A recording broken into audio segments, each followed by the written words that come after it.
నమస్తే, welcome to our channel. నేను ప్రియా కౌశిక్. ప్రస్తుతం మనతో పాటు spiritual healer, nutritionist, tarot card reader, life coach Vanaja Ramisetti గారు ఉన్నారు. వారితో మాట్లాడదాం.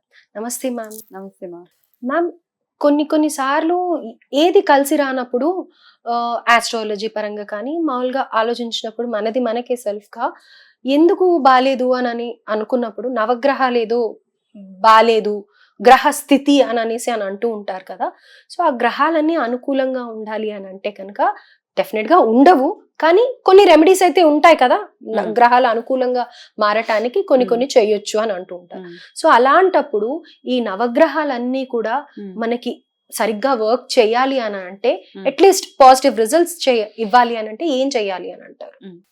అయితే ఇప్పుడు ఫస్ట్ థింగ్ ఏంటంటే, ఈ నవగ్రహాలు, ఆస్ట్రాలజీ ఇవన్నీ చూస్తుంటే మనం రెమెడీస్ అవన్నీ అంటే కూడా బేసిక్గా ఇవన్నీ మనకి ఒక లైఫ్ లెసన్స్ నేర్పిస్తూ ఉంటాయి అన్నమాట. గ్రహాలు కానీ ఏవైనా కానీ మామూలుగా మనం పర్సనాలిటీ డెవలప్మెంట్, మా అబ్బాయి బిహేవియర్ బాగోలేదండి, నోరెప్పితే తిడుతూ ఉంటాడు అందరినీ, లేకపోతే పెద్దవాళ్ళు వస్తే మర్యాదే ఉండదండి, ఎంత నేర్పించినా నేర్చుకోవట్లేదండి అని ఇలా చాలా కంప్లైంట్స్ మనకి చూస్తూ ఉంటాం చాలా మంది దగ్గర నుంచి. సో ఇవన్నీ ఏంటంటే మనకి డెఫినెట్గా అప్పుడు ఏమొస్తుంది, కొంతమంది ఎక్స్ట్రీమ్గా పిల్లలు బ్యాడ్ బిహేవియర్ ఉన్నప్పుడు ఇమీడియట్గా ఒక ఆస్ట్రాలజర్ దగ్గరికి వెళ్ళి మా అబ్బాయి మాట్లాడితే మాటకు ముందు ఒక బూతు తర్వాత ఒక బూతు మాట్లాడుతున్నాడంటే ఓకే బుధగ్రహం బాగలేదని ఏదో ఒకటి వాళ్ళకి రెమెడీ అవి ఇస్తారన్నమాట. మీరు బుధవారాలు సో అండ్ సో ఇట్లా చేయండి అనేసి. సో ప్రతి ఒక్క గ్రహానికి ఒక బిహేవియర్ ఒకటి లింక్ అయి ఉంటుంది అనమాట.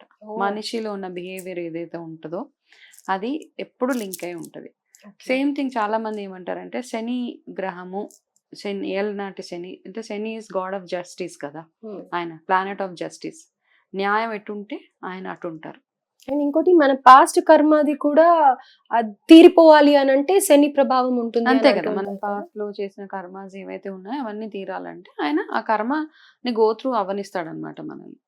కాబట్టి ఈ గ్రహాలు బాగుండాలి అంటే ఇప్పుడు గ్రహాల గురించి ఒక పర్టికులర్ పర్సన్ గురించి కాదు, మన ఓవరాల్గా మన ఇంట్లో ఫ్యామిలీ ఏదైతే ఉంటుందో పిల్లల దగ్గర నుంచి పెద్దవాళ్ళ దగ్గర నుంచి ఎవరైతే ఉన్నారో వాళ్ళందరూ మనం బేసిక్గా కొన్ని జాతకాలు ఇవన్నీ పక్కన పెట్టేస్తే మనకి ప్రతి ఒక్క మనిషికి 9 ప్లానెట్స్ ఒక ఇంపాక్ట్, 9 గ్రహాల ఇంపాక్ట్ ఒక మనిషి జాతకంలో ఉంటుంది కదా. మంచి ఉంటుంది, చెడు ఉంటుంది. ఓకే, అవి ఎలా ఉన్నా కానీ మనము చేయాల్సిన చిన్న చిన్న కొన్ని బిహేవియరల్ చేంజెస్ ఏవైతే ఉంటాయో, అంటే పలానా ఇప్పుడు ఏం చేస్తాం మామూలుగా మన టీచరు మనకు ఫేవరబుల్గా ఉండాలంటే మనం మార్క్స్ సరిగ్గా తెచ్చుకోవాలి, వెల్ డిసిప్లిన్డ్గా ఉండాలి స్కూల్లో పిల్లలు. సో మన పెద్దవాళ్ళు మనల్ని ఇష్టపడాలి అంటే వాళ్ళకి తగ్గట్టుగా మనం బిహేవ్ చేస్తూ ఉండాలి. ఇవి ఎలాగైతే ఉన్నాయో సేమ్ థింగ్ గ్రహాలకు వచ్చేటప్పటికి, ఫర్ ఎగ్జాంపుల్ సూర్యగ్రహం తీసుకుందాం. సూర్యగ్రహం అనుకూలంగా ఉండాలి అంటే మనలో బిహేవియరల్ చేంజెస్ ఏమేమి రావాలి అంటే మన పెద్దవాళ్ళని మనము గౌరవించడం, ఎస్పెషలీ ఫాదర్ని కానీ గ్రాండ్ ఫాదర్ని కానీ తాతయ్యలు నాన్న వీళ్ళందరినీ ఎంత బాగా మనం మర్యాదపూర్వకంగా చూసుకుంటే మనకి సూర్యగ్రహం అంత పవర్ఫుల్గా మన జాతకంలో ఉంటదన్నమాట. ఓకే ఓకే, సెకండ్ వచ్చే గ్రహం చంద్రగ్రహం. చంద్రగ్రహం బాగుండాలి అంటే చంద్రుడు ఏం చెప్తాడు మనకి, ఫీమేల్స్ బేసిక్గా మనఃకారకుడు, మానసికంగా బాగుండాలి అని అంటే గనక మనం ఏం చేయాలి, నార్మల్గా చంద్రగ్రహం ఫేవరబుల్గా మనకు ఉండాలి అంటే ఫస్ట్ మనము మదర్కి రెస్పెక్ట్ ఇవ్వడము, ఆడవాళ్ళని మర్యాదపూర్వకంగా చూసుకోవడము, ఇది మనకి చంద్రగ్రహం చెప్తూ ఉంటుంది అనమాట. ఓకే, సో నెక్స్ట్ కుజగ్రహం అనుకోవచ్చా? నెక్స్ట్ కుజగ్రహం.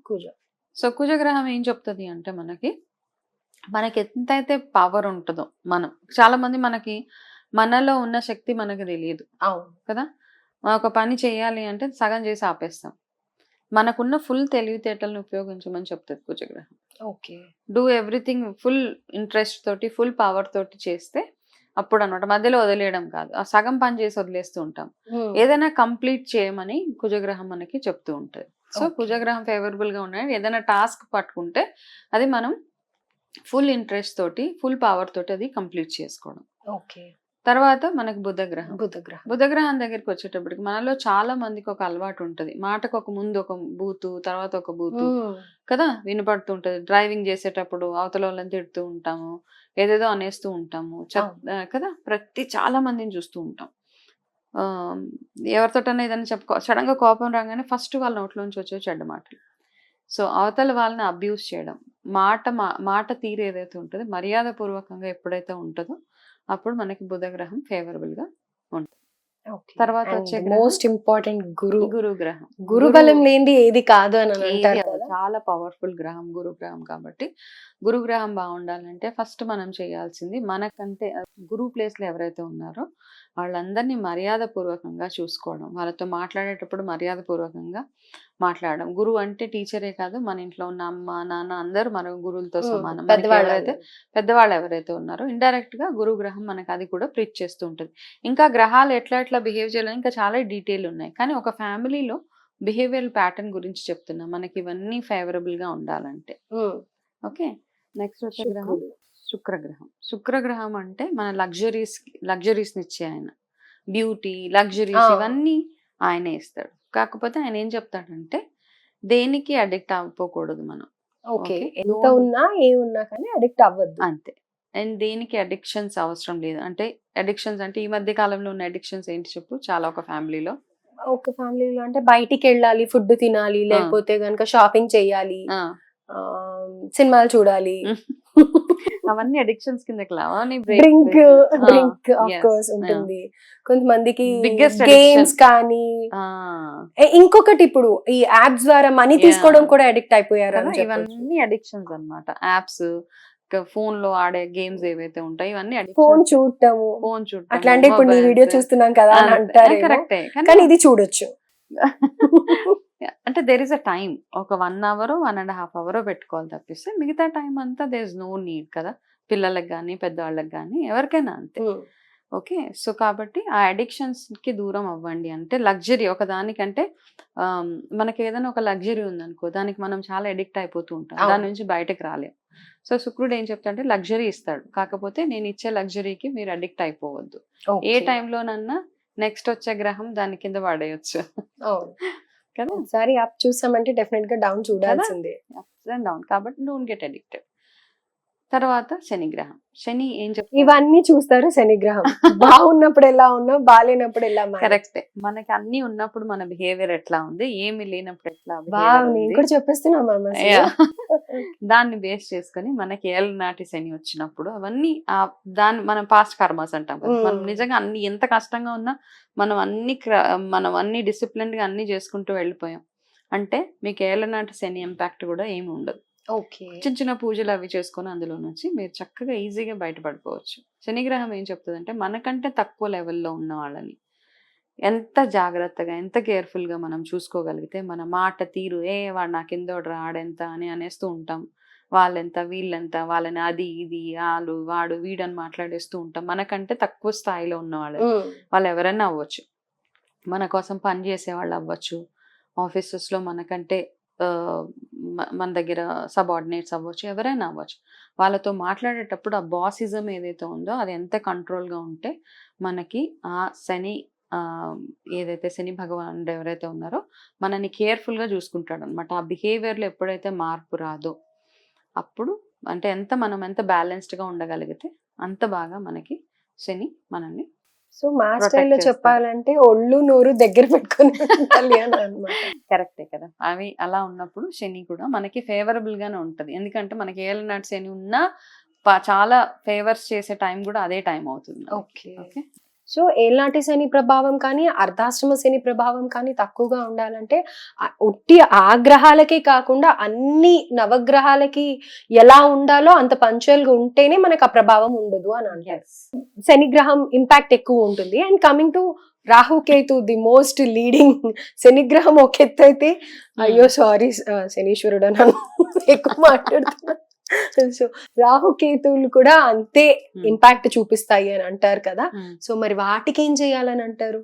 రాహు ఏం చెప్తాడు, ఎలా శుక్రుడు లగ్జరీస్ కి అడిక్ట్ అవ్వద్దు అంటాడు, రాహు ఏం చెప్తాడంటే బ్యాడ్ హ్యాబిట్స్ కి అడిక్ట్ అవ్వద్దు అంటారు. ఓకే, చెడు వ్యసనాలు అంటాం కదా. ఓకే, చాలా మందికి సోషలైజ్ అవ్వే ప్రాసెస్ లో వాళ్ళ నలుగురితో కలిసే ప్రాసెస్ లో they may have to smoke, drink ఇట్లాంటివన్నీ ఉంటాయి అనమాట. ఎక్కడికో వెళ్ళాలి, ఏదో వాటిలో ఇన్వాల్వ్ అవ్వాలని అంటారు. కాకపోతే పేకాట, మనీ పెట్టి ఆడడం ఇట్లాంటివన్నీ ఉంటాయి కదా, అవి సరదా వరకు ఓకే. ఓకే. దానికి ఎప్పుడైతే అడిక్ట్ అయిపోతారో మనిషి, అదే పనిగా అదే నా లైఫ్, ఇంకా అంతే డబ్బులు పెట్టే నేను పేకాడతాను, డ్రింకింగ్, స్మోకింగ్ ఇవన్నీ అడిక్షన్ కి తీసుకెళ్లేది రాహు సో రాహు బాలినప్పుడే ఇలాంటివన్నీ వస్తాయి అని అంటారు. ఇట్లాంటివన్నీ వస్తాయి. కాబట్టి ఆ అడిక్షన్స్ ని మనం మెంటల్ గా కంట్రోల్ అయ్యి ఆ అడిక్షన్స్ నుంచి మనం ఎంత దూరంగా ఉండగలిగితే మనకి రాహు అంత రాహు ఫేవరబుల్ గా ఉంటే చాలా పై పొజిషన్ కి వెళ్ళిపోతాం యాక్చువల్ గా. ఓకే. విదేశీ ప్రయాణాలు అనేవన్నీ ఇవన్నీ చాలా ఉంటది అనమాట రాహు బాగుంటే. మ్మ్. కాకపోతే ఎప్పుడైతే మనం ఈ అడిక్షన్స్ అన్నిటికీ వెళ్ళిపోతామో అప్పుడు రాహు మనని కింద పడేస్తాడు. రైట్. అయితే ఇప్పుడు వచ్చే the most powerful Ketu up and down చేసేసేది. అంటే నాకు తెలిసిన దీని ప్రకారం అయితే హస్బెండ్ వైఫ్ రిలేషన్ మంచిగా ఉండాలంటే Ketu is the leading planet అని అంటారు కదా. సో ఇప్పుడు మనం ఎక్కువగా చూస్తున్నవి డైవర్స్లు, అవే కదా. కొట్లాటలు ఇవే కదా. సో దాని గురించి చెప్పండి, అందరికి యూస్ఫుల్ అయ్యేలాగా ఇలానే ఉండాలి. సో కేతు గ్రహం ఏం చెప్తుంది అంటే ఫస్ట్ మనం చేయాల్సింది కేతు గ్రహము ఒకరి వెనకాల బ్యాడ్ గా మాట్లాడకూడదు. ఓ మనందరి దగ్గర చాలా మంది చేసే తప్పు ఏంటంటే ఒక మనిషి గురించి వాళ్ళ ముందు మనం నవ్వుతూ మాట్లాడి వాళ్ళు వెళ్ళిపోగానే వాళ్ళ గురించి 100 చాటభారతం మాట్లాడతాం, వాళ్ళు ఇలాగా వాళ్ళు అలాగా. సో కొంతమందికి ఇదే పనిగా ఉంటుంది అనమాట. ఎవరు కనిపిస్తే వాళ్ళ గురించి వాళ్ళ వెనకాల బ్యాక్ స్టాబింగ్ అనొచ్చు, టాకింగ్ బిహైండ్ ది బ్యాక్, ఇవన్నీ అంటా ఉంటారు అనమాట. వాళ్ళు వెళ్ళిపోయిన తర్వాత ఒకరి మీద వెనకాల అందరికి అంటే వాళ్ళ వరకు మనం బాగానే ఉంటాం, వాళ్ళు వెళ్ళిపోయిన తర్వాత వాళ్ళ గురించి మన నాన్న చండాలం బయట మాట్లాడేసి వాళ్ళని డీఫేమ్ చేయడంలో మనం ఫస్ట్ వస్తాం అనమాట. అట్లాంటి వాళ్ళు చాలా. అట్లా ఉన్నప్పుడు కేతు గ్రహం అస్సలు మనకి ఫేవరబుల్ గా ఉండదు. సో రిలేషన్షిప్స్ ఎందుకు స్పాయిల్ అవుతాయంటే వైఫ్ అండ్ హస్బెండ్ రిలేషన్షిప్స్, ఎందుకంటే మనం వాళ్ళ గురించి వీళ్ళ గురించి థర్డ్ పర్సన్ ఇన్వాల్వ్ చేసి మన రిలేషన్షిప్ స్పాయిల్ చేసుకుంటాం కాబట్టి. సో మన గ్రహాలు అనుకూలంగా ఉండాలి అంటే మన ఇంట్లో పిల్లలు కానీ పెద్దవాళ్ళు కానీ చేయాల్సిన చిన్న చిన్న బిహేవియర్, ఇక్కడ పూజలు ఇవేమీ రాలేదు, just it is all talking about మన బిహేవియర్లో ఎటువంటి మార్పులు చేసుకుంటే ఎట్లా ఉంటుంది అన్నది. ఓకే, ఇవన్నీ మంచి హ్యాబిట్సే కదా. ఇప్పుడు మనం మాట్లాడుకున్నవన్నీ మంచి గుడ్ థింగ్స్ అన్నమాట. ఇవన్నీ చేసి పర్సనాలిటీ డెవలప్మెంట్ అనొచ్చు.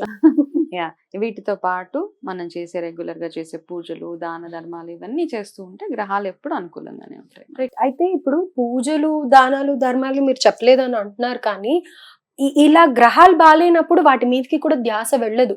సో మనకిగా మనము ఏమి చెయ్యకుండా సరి చేసుకునేవంటే ఇవి, కాబట్టి నాకు తెలిసి ఇది ఒక బెస్ట్ రెమెడీ అని అనిపిస్తుంది. అంతే కదా. మనం బాగోలేదంటే నోరు కంట్రోల్లో పెట్టేసుకోండి. ఇంకా మనం చెడ్డ మాటలు మాట్లాడడం, ఒకళ్ళ వెనకాల మాట్లాడుకోవడం. అండ్ సైకాలజీ కూడా ఇలా గ్రహాలు బాగాలేనప్పుడు ఎవరు ఏది మాట్లాడినా మనం దానికి రియాక్ట్ అయిపోతూ ఉంటాము, డిప్రెస్ అయిపోతూ ఉంటాం. కాబట్టి డెఫినెట్ గా ఇది చాలా ఇంపార్టెంట్, పిల్లలకి కానీ పెద్దవాళ్ళకి కానీ ఎవరికైనా కానీ. రైట్ మ్యామ్, సూపర్ గా చెప్పారు. నేను